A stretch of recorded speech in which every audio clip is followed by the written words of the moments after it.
Salut les apis, nous espérons que vous vous portez bien dans cette période compliquée pour toutes et pour tous.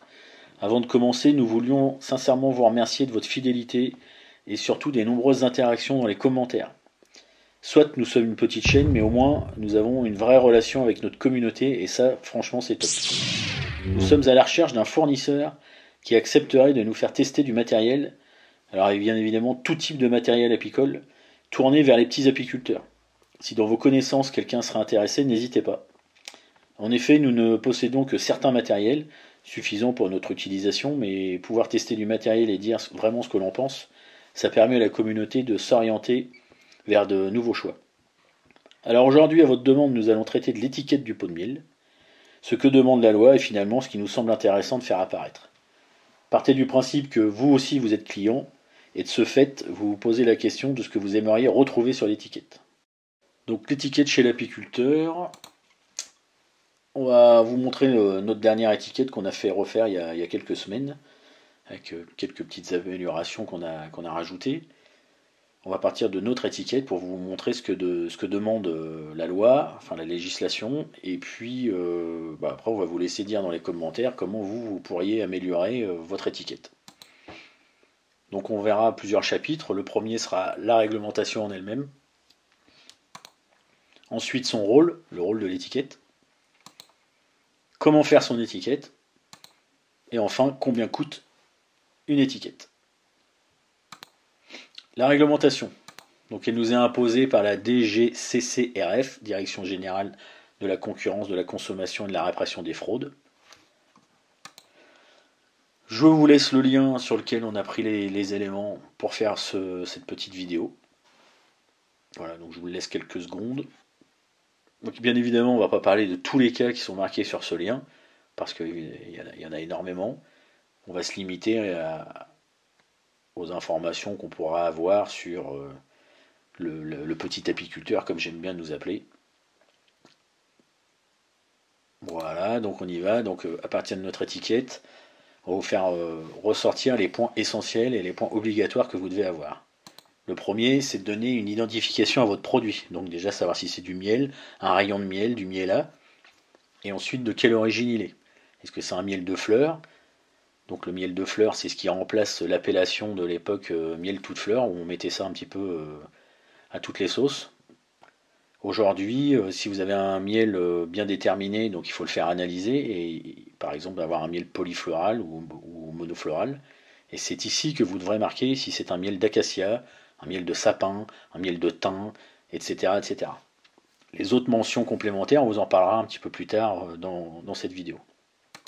Ensuite, vous devez donner l'origine de votre miel. Bon bah nous, c'est un miel français. Donc nous, le miel, il est non mélangé, parce qu'on a choisi de le prendre pur, et de toute façon, on n'a qu'une sorte de miel, mais il est possible que vous en vendiez du mélangé. Donc c'est pas pour ça qu'il est de pas de bonne qualité, au contraire, vous avez voulu mélanger par exemple des goûts différents ou des vertus différentes. Donc si vous avez un miel mélangé, vous devez marquer sur votre étiquette le pourcentage de chaque miel. Donc par exemple 50% de thym et 50% d'acacia. Le poids net, donc comme vous pouvez voir, nous on a une grande case blanche parce qu'en fait cette étiquette va nous servir aux différents formats de pots qu'on a. Donc on a des pots de 125, 250, 500, 1 kg. Et on utilise un tampon encreur pour pouvoir marquer le poids net de nos pots. Donc c'est un petit peu rébarbatif, mais ça évite d'acheter une quantité astronomique d'étiquettes avec les poids qui sont différents, parce que ça a un coût quand même l'étiquette. La DDM, c'est la date de durabilité maximale. Donc la date de durabilité maximale pour le miel, c'est 2 ans. Donc le jour de votre récolte, vous venez mettre votre tampon ou au stylo votre date de durabilité maximum, plus 2 ans forcément. Si vous faites plusieurs récoltes dans la même semaine, mais que vous ne vous différenciez à chaque fois les mises en pot, vous devrez faire des numéros de lot. Si vous faites qu'une seule récolte, donc nous on fait une récolte de printemps et une récolte d'été, et tous les pots de la récolte de printemps ont la même DDM, et donc j'ai pas besoin de faire de numéro de lot, et tous les pots de la récolte d'été sont de la même façon faites, c'est-à-dire qu'on fait une seule mise en pot, donc ils ont tous la même DDM. Donc pas de numéro de lot non plus. Ensuite, vous devez avoir votre identité dessus. Donc nous, on a mis le nom de notre rucher, plus le nom de la famille, et notre code postal et le nom de notre ville. Voilà pour les mentions obligatoires que vous devez avoir sur votre pot. Nous, on a rajouté quelques mentions qui nous paraissaient importantes, dans le sens où ça permet d'être transparent vis-à-vis de la personne qui va vous acheter votre miel. Ça permet aussi de bien identifier vos pots. Il n'y a pas à tortiller, ça sera votre pot à vous. Et donc, par exemple, on a rajouté notre numéro NAPI. Donc le numéro NAPI, si vous vous rappelez bien, c'est le numéro apiculteur. Chaque apiculteur a son numéro API. Ça commence par A et après il y a 7 chiffres. Enfin, en tout cas, pour moi, il y a 7 chiffres. Peut-être que maintenant on est monté à plus que 7 chiffres. Et ça permet vraiment de vous identifier. Ensuite, le numéro SIRET. Ça permet de montrer au client qu'on est déclaré.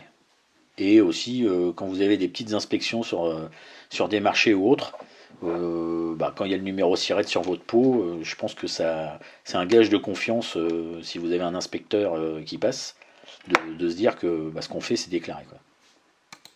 Et ensuite on a rajouté un petit logo, notre petit logo qu'Aurélien nous a dessiné, et on le remercie encore d'ailleurs. Et puis voilà, on trouve ça sympathique, et quand on sera connu, on pourra l'imprimer sur différents supports, casquettes, t-shirts, enfin bon, des choses comme ça, quoi. Voilà.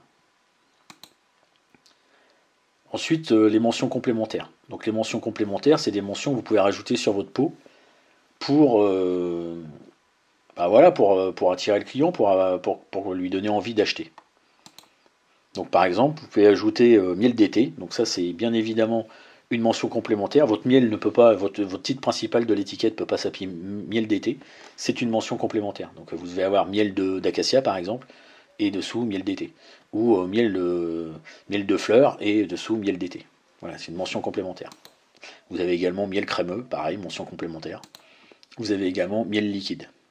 Et après, vous verrez dans la fiche technique pour laquelle je vous ai mis le lien, il y a encore d'autres dénominations. Ensuite, vous pouvez ajouter un logo bio.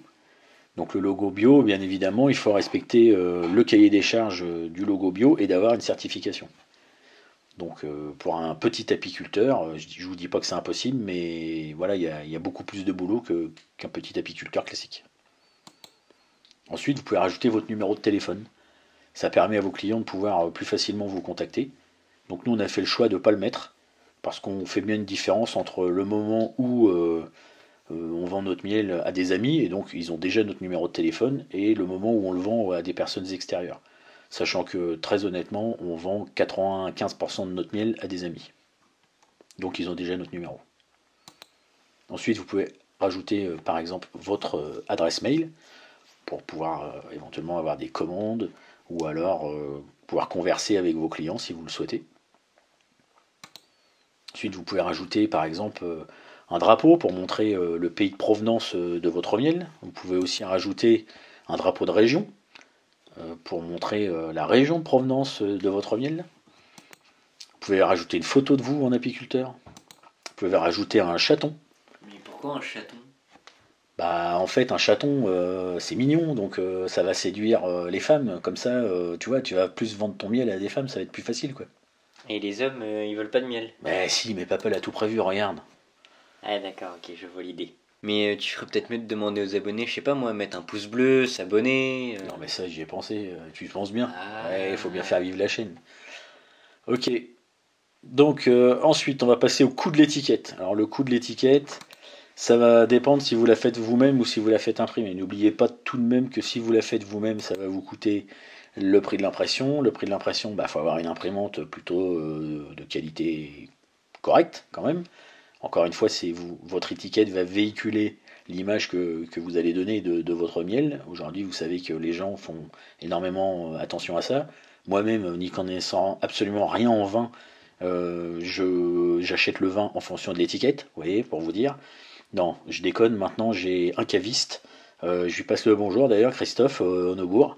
Je suis très content de t'avoir rencontré, même si pour l'instant tu m'as pas encore vendu de vin. Je suis très très très content de boire de très très très bons jus de fruits et puis de la bonne bière, quoi. Et peut-être qu'un jour tu arriveras à me vendre du vin, mais il faudra que tu sois costaud quand même parce que je déteste ça. Mais pour des amis, ça peut toujours servir. Donc on en revient à nos moutons quand même. L'impression, c'est comme son nom l'indique, vous allez avoir le prix de l'impression, donc les cartouches, l'imprimante, et c'est important d'avoir de la qualité parce que ça va être l'impression que vous allez donner aux gens. Ensuite votre étiquette, donc soit vous faites imprimer sur un papier classique, le plus classique qui existe, soit vous allez acheter des étiquettes autocollantes, et du coup là aussi ça a un prix. Donc si vous faites sur un papier classique, petite astuce d'ancien, vous pouvez la coller avec du lait sur vos pots de miel. Donc ça fonctionne, c'est ce que mon beau-père faisait il y a une quarantaine d'années. Aujourd'hui, il est en système étiquette déjà imprimée et il met un tampon. Il met son tampon qu'il s'est fait fabriquer. Donc voilà, c'est une autre solution d'étiquette. Ou alors vous l'imprimez vous-même sur des étiquettes autocollantes. Et là, il faut se poser la question entre le coût et le coût de prendre un imprimeur. Donc l'imprimeur, vous lui donnez les indications que vous voulez sur votre étiquette. Faites attention, c'est pas des professionnels de l'impression d'étiquettes de pot de miel, c'est des professionnels de l'impression de tout en fait. Donc il faut vraiment leur donner les éléments que vous voulez. Nous on leur avait donné notre logo, les éléments qu'on voulait, et puis on leur avait demandé de nous faire quelque chose de sympa pour un jeune homme qui vendait son miel. Donc en l'occurrence ils nous ont fait notre étiquette avec le logo qu'Aurélien nous avait fait. Donc c'était vraiment génial. Voilà, d'ailleurs on les remercie. Donc le coût. Le coût de cette étiquette, ça a été 258 € hors taxe, les 2000 exemplaires, et là on vient de le refaire il y a une quinzaine de jours, donc c'est vraiment quelque chose de récent, c'est un tarif récent, hein. On est en 2021, mars 2021, et donc ça vous fait environ 16 centimes l'étiquette. Voilà, ça justifie aussi le prix de votre pot de miel. Il y a un beau pot, il y a une belle capsule, il y a forcément une belle étiquette, tout ça ça a un coût, donc plus vous allez montrer de la qualité, plus les gens auront tendance à croire que vous faites quelque chose de sérieux. Donc là on est en pourparlers avec notre fournisseur d'étiquettes d'avoir un code qui vous permettrait d'avoir des réductions si vous faites votre première commande chez eux. Donc j'ai pas eu la réponse au moment où on a fait cette vidéo. Donc éventuellement si il nous file un code, on vous le mettra dans la description dans les semaines qui viennent. Et puis on vous le spécifiera dans la prochaine vidéo de la semaine prochaine. Et puis s'ils veulent pas, voilà, c'est pas grave, on aura tenté l'affaire pour que vous puissiez au moins avoir une petite bonification le fait d'être abonné chez nous. On voulait passer un bonjour particulier à notre 1000e abonné qui est Louis Vauby, et on voulait le féliciter d'avoir réussi son permis de conduire. Donc bravo à notre 1000e abonné, c'est bien, on est content pour lui.